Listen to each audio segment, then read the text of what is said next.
उत्तर प्रदेश के में जो विधानसभा चुनाव चल रहे हैं उसमें 2 चरण के चुनाव हो चुके हैं। और उसके बाद एक वीडियो जो वायरल होता है सीएम योगी आदित्यनाथ का, वो काफी चर्चा का विषय बना हुआ है। इस वीडियो में उन्होंने कहा है कि अगर इस बार या इस दफा उत्तर प्रदेश में भाजपा सरकार नहीं आती है तो वो जो भी सरकार आती है वो इसको केरल बना सकती है, कश्मीर या पश्चिम बंगाल बना सकती है। इस वीडियो के बाद सियासत काफी गर्मा गई है। राजनीतिक पंडितों का कहना है कि ध्रुवीकरण को लेकर ये वीडियो वायरल किया गया है। हम आपको ये वीडियो भी दिखाते हैं। इस वीडियो में सीएम योगी आदित्यनाथ आखिर बोल क्या रहे हैं।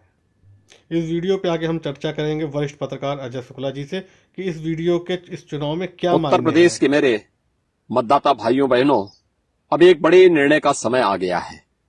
मुझे कोई चिंता है तो केवल एक, जिन दंगाइयों और पेशेवर अपराधियों पर प्रदेश में अंकुश लगा है वे सब अब फिर से मचल रहे हैं। वे बार बार धमकी दे रहे हैं कि जरा आने दो हमारी सरकार, सावधान रहिए। आप चूके तो न केवल 5 साल की मेहनत पर पानी फिर जाएगा, बल्कि उत्तर प्रदेश को इस बार कश्मीर, बंगाल और केरल बनते देर भी नहीं लगेगी। आपका वोट आने वाले 5 वर्षों की हमारी तपस्या के लिए आपका आशीर्वाद हो, और इससे भी बढ़कर यह वोट आने वाले समय में आपके और आपके परिवार के भयमुक्त जीवन की गारंटी भी बने। जय जय श्री राम। हमारे साथ वरिष्ठ पत्रकार अजय शुक्ला जी है।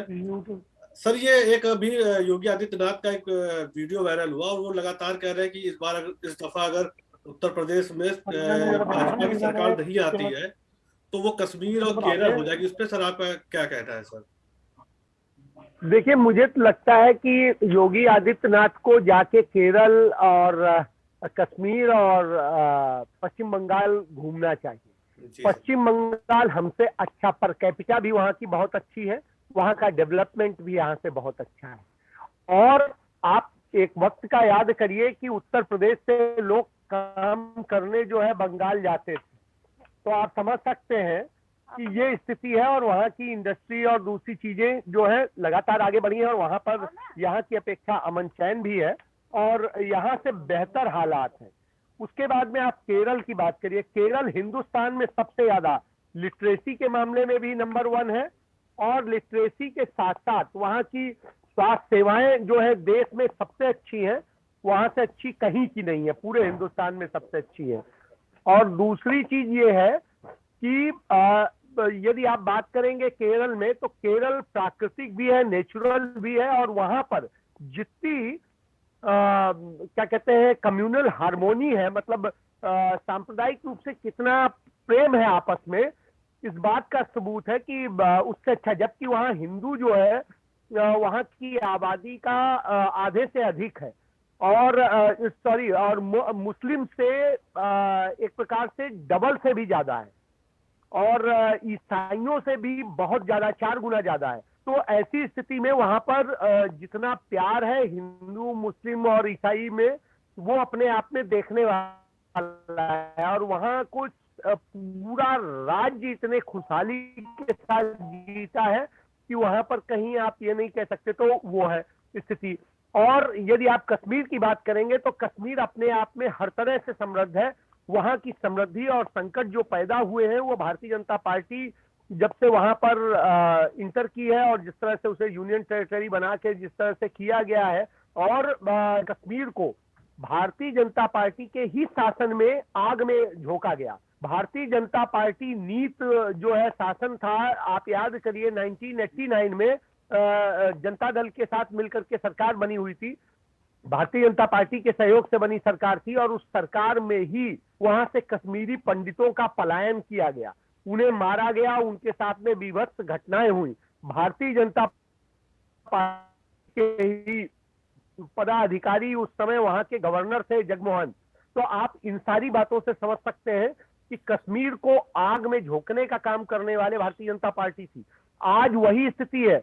यदि आप देखिएगा पर कैपिटा इनकम में किसानों की देख लीजिएगा, तो उत्तर प्रदेश से ज्यादा, बहुत ज्यादा जो है केरल में है, और उससे डबल जो है करीब करीब पश्चिम बंगाल में। तो आप इससे समझ सकते हैं कि क्या स्थिति है और किस हालात में वहां पर ये चीजें हो रही हैं। सर इसके बाद अचानक ये बोलना अचानक क्यों है योगी आदित्यनाथ ने?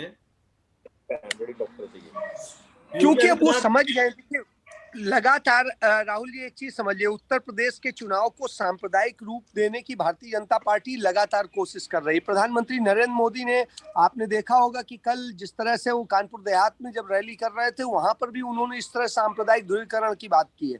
तो जिस तरह से वो सांप्रदायिक रूप देने की कोशिश कर रही भारतीय जनता पार्टी और सारी चीजें, इसके बाद में एक चीज और समझ में आ चुकी है कि भारतीय जनता पार्टी ही दंगे करवाती है। दंगे मुस्लिम की तरफ से नहीं शुरू होते, भारतीय जनता पार्टी के कार्यकर्ताओं की तरफ से शुरू होते हैं। ये बात साबित हो चुकी है, इसी शासन में साबित हो चुकी है। उसका सबसे बड़ा उदाहरण हमारे पास कासगंज है, हमारे पास आगरा है, हमारे पास में दिल्ली है। तो आप ये समझ सकते हैं, तो इन सारी स्थितियों, मुजफ्फरनगर है, तो आप इन सारी बातों से समझ सकते हैं कि दंगे करवाना भारतीय जनता पार्टी की नीयत है। क्योंकि जब दंगे होते हैं, अराजकता फैलती है, तभी इस तरह के हालात बनते हैं। और रही बात अपराधियों के खत्म करने की, जो वो बात कहते हैं, आप देखिए कुछ चुनिंदा जातियों के लोगों को और धर्म के लोगों को मार करके कहा जाता है कि आज तक बताइए क्या उत्तर प्रदेश का कोई बड़ा अपराधी खत्म हुआ? धनंजय सिंह फरार हैं ऑन पेपर, कोर्ट से वारंट है, और उसके बावजूद प्रचार भी कर रहे हैं, क्रिकेट भी खेल रहे हैं और सारे काम कर रहे हैं। आप ये देख लीजिए, ब्रजेश सिंह जेल में रहते हुए क्रिकेट खेल रहा है और पूरे एंजॉय कर रहा है। तो आप ये समझिए कि कुछ बड़े अपराधियों को संरक्षण दे करके जो इनके हैं उनको किया जाता है, और बाकी शेष को करने कार्रवाई के नाम पे सिर्फ लीपापोती की जाती है। आज तक क्या मुख्तार अंसारी खत्म हो गए, अतीक अहमद खत्म हो गए, या कौन खत्म हो गए? तो आप इससे समझ सकते हैं कि विकास दुबे के नाम पर जो मारने का कायरतापूर्ण कार्य किया गया उत्तर प्रदेश में, आप देखिए उसमें जितने इनकाउंटर हुए हैं, पुलिस की कायरता को प्रदर्शित करते हैं। एक भी इनकाउंटर पुलिस ने बहादुरी से नहीं किया, बल्कि बांध करके, पलटा करके गाड़ी, या कहीं किसी तरीके से करके इनकाउंटर किए गए हैं। जो तथाकथित इनकाउंटर हैं, ये किलिंग है असलियत में। न्याय व्यवस्था पर इसका मतलब है आपको यकीन नहीं है, आप कोर्ट में प्रूव करिए, जेल भेजिए और फांसी पे चढ़वाइए। अचानक आप असलियत में फांसीवादी हैं, इसलिए आप ऐसा करते हैं जी। अचानक सर ये योगी जी का जो अचानक ये जो वीडियो आया, और एएनआई में भी उन्होंने ये बात बोली 2 फेज के बाद, तो क्या कहीं पे उनको ऐसा लग रहा है कि अब सरकार में कुछ अस्थिरता आने वाली है, या डगमगा रही है पूरी पार्टी? देखिए राहुल, मैंने फर्स्ट फेज और सेकेंड फेज के सभी जिलों का लगभग दौरा किया है, और लगभग मैंने सीटें कवर की और सबका मैंने एनालिसिस किया है। आप ये समझिए, यहाँ पर गया और तमाम सारे मेरे पास वीडियोज हैं जो हमने खुद किए हैं, कि आप ये देखिए, मुस्लिम कम्युनिटी के लोग स्पष्ट कहते हैं कि हमें भाईचारा चाहिए, हमें विकास चाहिए, हमें शिक्षा चाहिए, हमें रोजगार चाहिए, हमें दंगे फसाद वाला नहीं चाहिए, और हमें वो सरकार नहीं चाहिए है जो कानून, नियम और संविधान से के साथ में बलात्कार करती हो। हमें वो सरकार चाहिए जो बेटियों को सुरक्षित रखे, ना कि उनके बलात्कारियों को संरक्षण देने वाली सरकार चाहिए। तो आप समझ सकते हैं कि ये स्थिति है। दूसरी तरफ भारतीय जनता पार्टी के लोग क्या कहते हैं, हमें वो सरकार चाहिए। तो आप ये समझिए ना कि दंगाइयों के समर्थन करने वाली सरकार, जो वो सरकार है, हमें वो सरकार। तो अब इन्होंने देख लिया कि इन्होंने बड़ा हिंदू मुस्लिम करने की कोशिश की, लेकिन इन 2 फेज में हिंदू मुस्लिम करके इनका नैरेटिव नहीं हुआ, और अंततः इस चुनाव में इनको करारी शिकस्त दिखाई दे रही है। जिन 113 सीटों पे चुनाव हुआ है, उनमें ये जो है 20-25 सीटें ही पा जाए तो बहुत बड़ी बात है, जहां उनका पिछली बार एकाधिकार था। तो आप इनसे आप समझ सकते हैं कि इनका ये फ्रस्ट्रेशन है कि इस स्थिति में मैं समझता हूं कि दोनों फेज में मिला करके कि 30-32 सीटों से ज्यादा नहीं आती। तो ऐसी स्थिति जो देखने को मिली है, उस आधार पे तो यही लगता है कि अब इस डर के कारण जो उत्तर प्रदेश का अब रेस्ट इलाका है उसमें कैसे नैरेटिव गढ़ा जाए, इसके लिए काम कर रहे हैं। जी, एक लास्ट और अंतिम सवाल है सर कि अब ये तीसरे फेज का जो चुनाव है वो 20 तारीख से 20 तारीख को है। इसके बाद क्या फिर ऐसा कोई वीडियो वायरल हो सकता है इनका, या कोई अपील फिर ये कर सकते हैं योगी?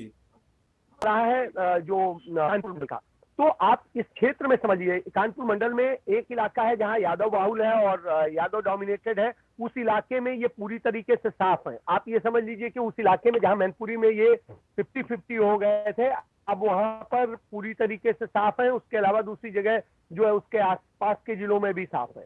इसके बाद में इनकी स्थिति जो थोड़ी सी सुधरेगी वो पूर्व में सुधरेगी, लेकिन बुंदेलखंड में जहां 19 की 19 सीटें इन्होंने जीती थी वहां पर ये 50% पे रह जाएंगे। तो आप ये समझ सकते हैं कि हर जगह ये लूजर है, कहीं पर भी ये स्थिति नहीं मुझे नजर आती है कि ये वहां पर गेनर होंगे।